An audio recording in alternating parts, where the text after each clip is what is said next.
દિવ્યાંગભાઈ, આપણે આ 1800 વર્ષ જૂનું મંદિર છે. હા જોન્ટીભાઈ, આ 1800 વર્ષ જૂનું પૌરાણિક ઐતિહાસિક મંદિર છે.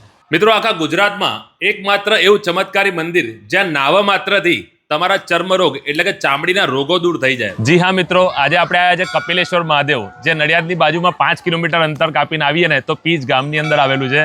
બસ અહીંની મહિમા એવી છે કે વ્યતિપાત જે તિથિ કહેવાય, મહિનાની અંદર એક વખત આવે છે. એ વખતે આપણે નાહીએ છીએ. કોઈને એક વારમાં કામ થઈ જાય છે, કોઈને 2-5 વખત આવવું પડે છે. પણ શરીરની અંદર ચામડીની જે બીમારી હોય ને, એમાં તો કોડની ખાસ. બસ તમારી આ બીમારી દૂર થઈ જાય. ગંગા પ્રવાહામૃત સંપ્રયુક્તમ ધારાધરારાધિત પાદ પદ્મમ સદા. ભાઈ, ગુજરાતમાં છે ને દરેક મંદિરની આસ્થા અલગ છે, મહિમા અલગ છે. આજે હું તમને એવા મંદિરે લાવ્યો છું ને, 100-200 વર્ષ જૂનું નહીં, બસ 1800 વર્ષ જૂનું મંદિર છે. કોડ જેવી બીમારી ગુમ થઈ જાય છે. અહીંયા શ્રી કપિલેશ્વર દાદાનું મુખ્ય મંદિર, એમના અલગ અલગ 9 સ્વરૂપ છે.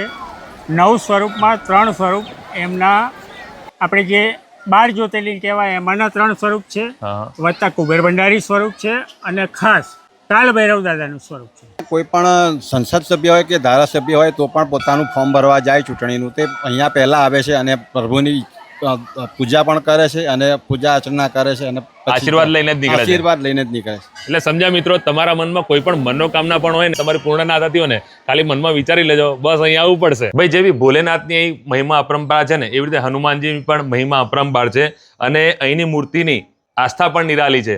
એકચ્યુઅલી જોન્ટીભાઈ, પહેલાં તો કપિલેશ્વર મહાદેવમાં પધારવા બદલ આપનું સ્વાગત કરીએ છીએ અમે બધાએ. જય ભોલેનાથ. બીજી વસ્તુ કે આ હનુમાનજી દાદાનું સ્વરૂપ 1800 વર્ષ જૂનું જ છે.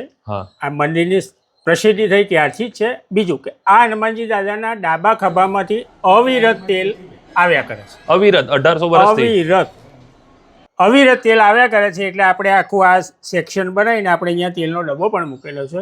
અહીંયા જે દર્શનાર્થી આવે છે એમાં એક વખતે શંકરાચાર્યના સાધુઓએ આવ્યા હતા.